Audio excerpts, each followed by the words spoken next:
Bonjour à tous, j'espère que vous allez très très bien. Vous êtes bien sur la chaîne du Lotus Pourpre. On va s'occuper aujourd'hui, maintenant tout de suite, là, de la guidance des Sagittaires pour la semaine du 9 janvier 2023.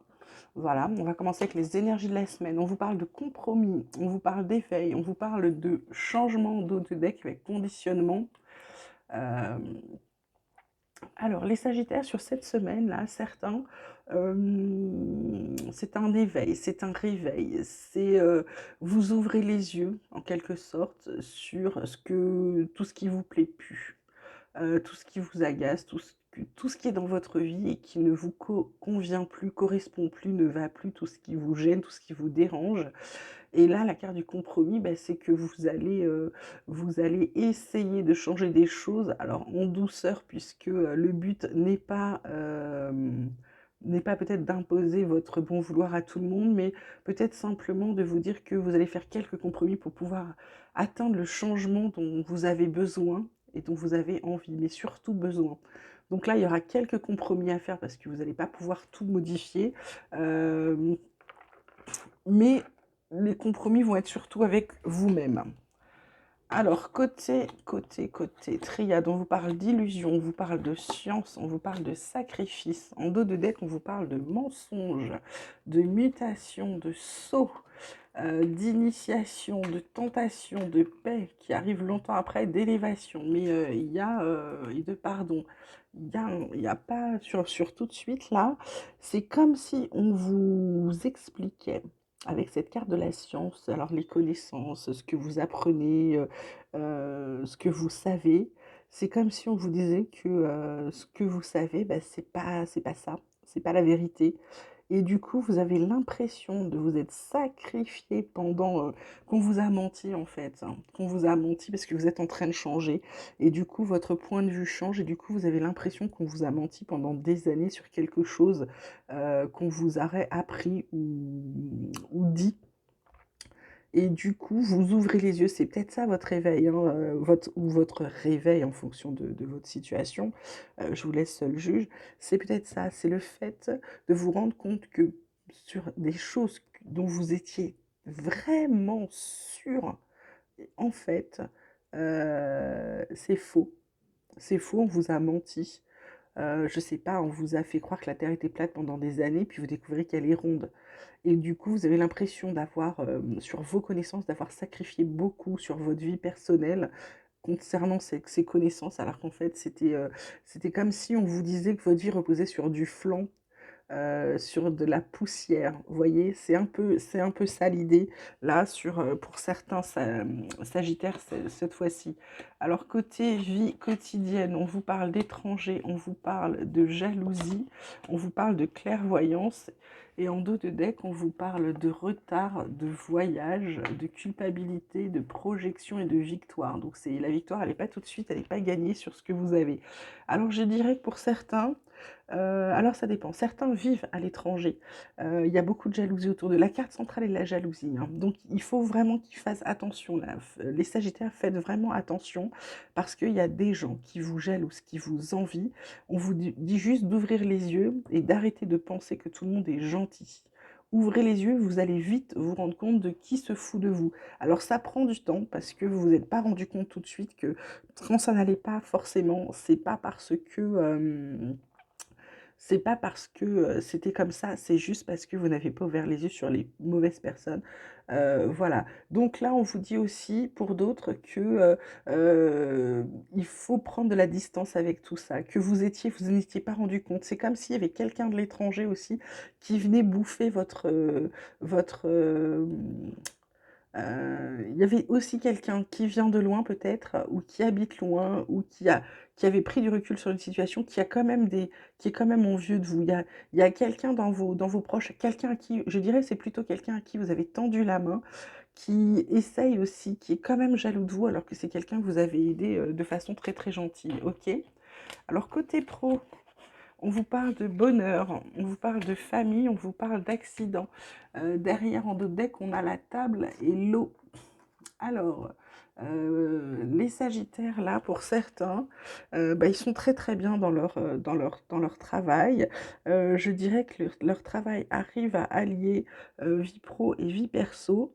Ouais, en fait, on leur dit de penser, c'est plutôt ça. On dit aux Sagittaires de penser à leur famille parce que certains en font beaucoup trop. Ils adorent leur boulot, hein. Simplement, comme ils en font trop, ils risquent, ça peut être le burn-out, ça peut être le petit accident, ça peut être le petit incident de la maison. Là, on vous dit de reprendre les plaisirs, peut-être de prendre le temps de vous occuper de votre famille. On vous dit d'équilibrer votre vie pro et votre vie perso, là, les Sagittaires. Et puis pour d'autres, bah, c'est simplement le bonheur de travailler en famille. On vous dit attention, attention aux disputes qu'il peut y avoir avec la famille. Peut-être réunissez-vous autour d'une table justement pour parler de tout ce qui ne va pas, plutôt que d'attendre le repas du soir pour en parler. Ok, ce sera plus simple de le faire au travail, dans le cadre du travail, si vous travaillez en famille, plutôt qu'à table. Ok.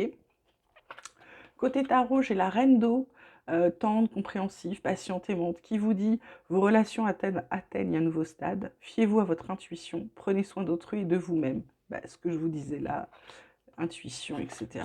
Ensuite, on a le page d'air qui, lui, est logique, honnête, impulsif et curieux, qui vous dit qu'on va vous annoncer quelque chose de déstabilisant, qu'il y a des retards qui s'accumulent, qu'il y a aussi des changements qui sont apportés à vos projets et qu'une vérité est énoncée sans qu'on ait fait preuve de tact. Mais de ce que je vois, de ce que je ressens de cette carte, vous êtes armé, hein, pour entendre ces nouvelles. Ok. Et enfin, on vous parle du page d'eau, encore un page qui vous dit, c'est intuitif, sensible, artistique, amical, le thème principal, et qui vous dit, une nouvelle personne fait éruption dans votre vie, l'une de vos relations entre dans une nouvelle phase ou capacité psychique accrue. Voilà. En dos de deck, on a le magicien, l'archange Raziel, qui vous dit que vous êtes prêt, que vous avez les ressources ou la capacité de les manifester, et que la vie est magique. Bah écoutez, c'est plutôt chouette là pour les Sagittaires, n'hésitez pas. Mon oracle espoir, qu'est-ce qu'il vous dit? Il vous parle de contrats qui vont vous redonner de la force, qui vont vous faire du bien. Alors ça peut être professionnel, ça peut être contrat de mariage, ça peut être contrat de prêt, à vous de voir. On vous dit de garder bien les pieds sur terre en ce qui concerne l'amour, parce qu'on dirait que vous changez de direction. Même si vous êtes guidé, vous avez beaucoup de créativité, vous tournez en rond. On vous dit attention, il y a l'abondance qui arrive malgré du coup, votre vision limitée s'arrête. C'est-à-dire que tout ce à quoi vous ne croyez pas, peut-être votre réveil vous fait changer votre façon de voir les choses, les Sagittaires. Alors, et on a la carte du pardon en dos de deck, la carte du pardon et de la victoire. Ok. Côté sentimental, on vous parle de projet, on vous parle d'emprise et on vous parle de souplesse. Il y a la trahison en dos de deck qui dure depuis longtemps. Il y a l'échec, il y a l'engagement et il y a tous les feux qui sont au vert de la communication surtout. Donc là, dans le passé, on va dire que j'ai envie de dire que malgré toutes les trahisons que vous avez pu subir, l'emprise de certaines personnes, vous avez fait preuve de beaucoup de souplesse.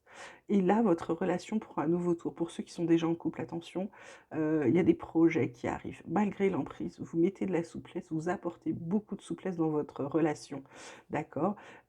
Pour d'autres, c'est simplement des projets qui vont être compliqués à mener parce que vous êtes vraiment sous l'emprise de quelqu'un d'autre. On vous dit juste de lui demander d'apporter de la souplesse, d'accord? Mais il y a quand même cette carte de trahison. Donc, pour certains, ceux qui ne sont pas encore en couple ou qui sont sur une relation qui vient de démarrer, attention, c'est pas encore du stable. Par contre, ceux qui sont déjà en couple depuis longtemps vous parle de la carte conseil qui est engagement stable, construction, relation solide et contrat. On vous parle déjà de contrat. Donc, il y en a peut-être qui vont se marier. Voilà, alors ensuite on va terminer avec l'oracle des chercheurs de lumière. On vous parle de nuances, on vous parle de liberté, de non-jugement. En dos de deck, on a le génie divin et le miracle de la vie. Là, pour moi, les nuances, il faut les appliquer dans ce que je vous disais, dans votre côté pro ou peut-être le côté sacrificiel que vous avez eu. C'est-à-dire que c'est un peu comme si vous étiez à 400% dans tout ce que vous faisiez. On vous dit peut-être 100% ça suffirait, ou 90% suffirait, d'accord? Nuancez peut-être plus votre façon d'être, votre vie, vos émotions et peut-être aussi votre verbe. la liberté. Vous avez un sentiment de liberté en nuançant, vous allez vous sentir beaucoup plus libre, beaucoup plus heureuse, beaucoup plus joyeuse. Et en plus, vous allez être plus dans le non-jugement, chose où vous n'êtes pas encore aujourd'hui. Aujourd'hui, vous jugez beaucoup les gens en fonction de vous. C'est-à-dire que Heu, je ne sais pas, un exemple, je vais vous donner un exemple, par exemple, pour moi au travail, le truc que j'ai le plus de mal à comprendre, c'est je bosse beaucoup, pourquoi les autres sont pas pareils? Pourquoi les gens sont pas comme moi? Bah, en fait, c'est ça c'est du jugement. Il faut pas juger, chacun est comme il est. D'accord? Et donc peut-être que vous êtes aussi un peu comme ça ou dans ce genre de choses. Et là, on vous dit stop au non-jugement. Vous ne devez pas juger les gens. Les gens sont tels qu'ils sont. Vous ne devez pas essayer de les changer. Vous devez apprendre à faire avec ou sans parfois. Voilà. Bah, écoutez, je pense on a fait un bon petit tour là, les Sagittaires. Je vous souhaite une très belle semaine. Je vous dis à très vite. N'oubliez pas de liker, de vous abonner. Éventuellement, vous pouvez m'envoyer des mails. Si vous souhaitez une guidance privée, je vais en commencer bientôt, donc vous pouvez toujours me faire un mail. Je réponds que par mail concernant les guidances privées. Je vous mets toujours l'adresse dans le lien de description, n'hésitez pas. Je vous donnerai les modalités. Je vous souhaite encore une très très belle semaine. Surtout, prenez bien soin de vous. Je vous dis à très vite et je vous embrasse.